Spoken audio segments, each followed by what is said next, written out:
Raza ovina normando, desventajas y ventajas. La raza normando presenta grandes ventajas, pero hay dos desventajas que afectan a estos ovinos. La primera desventaja es la tendencia a sufrir de carcinoma ocular y la segunda desventaja es la incapacidad de adaptación a los climas del trópico bajo. La raza normando presenta buen comportamiento, tanto productivo como reproductivo, en el trópico medio y trópico alto, pero no en el trópico bajo. Para cambiar este panorama, los productores ganaderos se apoyan en el vigor híbrido que les aporta la heterosis, por medio de cruzamientos con razas equinas.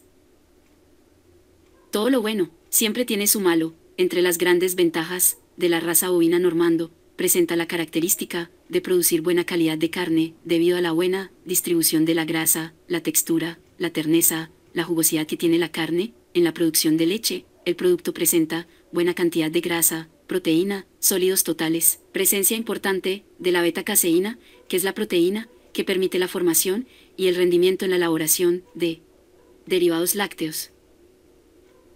Podemos concluir que sin el cruce de una raza cebuina y una raza europea, donde se obtienen ejemplares F1, no existirían bovinos doble propósito en el trópico bajo. En zonas frías no hay inconvenientes en usar las razas puras, como la Holstein o la Pardo suizo, pero si necesitamos, se necesita de una buena base CU para poder desarrollar una ganadería productiva. El cruce F1 con razas europeas es una oportunidad que tiene la ganadería de aprovechar esas razas cebuinas para potencializar las producciones de carne y de leche,